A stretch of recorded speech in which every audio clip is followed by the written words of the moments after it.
Hello বন্ধুরা, তোমরা কেমন আছো? আশা করি সবাই ভালো আছো। এখন আমরা সব বন্ধুদের সঙ্গে যাচ্ছি তারাপীঠ।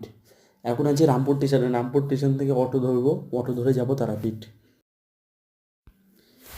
আমরা এখন অটো ধরবো, গিয়ে সামনে থেকে একটু এগিয়ে গিয়ে অটো ধরবো, অটো ধরে যাব তারাপীঠ। এই যে আমরা অটোতে করে পাই তারাপীঠের সামনে চলে এসেছি। এটা হচ্ছে মায়ের মেন প্রবেশের মেন গেট এটা। তার মানে আমরা তারাপীঠের কাছে চলে এসেছি।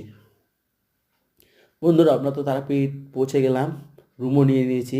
এটি আমাদের হোটেলের রুম। খুব সুন্দর, খুব সুন্দর রুমটা, তোমরা দেখতে পাচ্ছ রুমটা খুবই সুন্দর।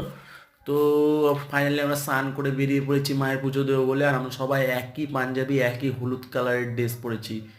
কেমন লাগছে আমাদের প্লিজ বলো, প্লিজ কমেন্ট করে জানিও। তো আমরা এখন যাচ্ছি তো মায়ের মন্দিরের সামনে পুজো দিতে। শুনেছি শনিবার মঙ্গলবার খুব ভিড় হয়। আমরা পায়ে হেঁটে যাচ্ছি, আমাদের হোটেল থেকে মায়ের মন্দিরটা একটু দূরে। আমরা এখন হেঁটে হেঁটে যাচ্ছি মায়ের মন্দিরে পুজো দেবো বলে। দেখা যাক, মন্দিরে গেলে বুঝতে পারবো কেমন ভিড়। বন্ধুরা, ঠিকই শুনেছিলাম। আজ হচ্ছে শনিবার, শনিবারের দিন শনিবারে তারাপীঠ মন্দিরে খুব ভিড় হয়। তোমরা দেখতে পাচ্ছ কতটা ভিড়।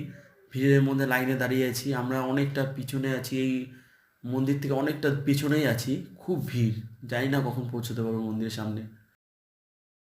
এদিকে মায়ের যজ্ঞ চলছে, খুব সুন্দর যজ্ঞ হচ্ছে। বন্ধুরা, আমরা তো মন্দিরের ভেতরে মোবাইল নিয়ে যেতে পারছি না, সেই জন্য তোমাদেরকে ভিডিও এতটুকুই দেখাতে পারলাম। একটা লাইক করে যেও প্লিজ।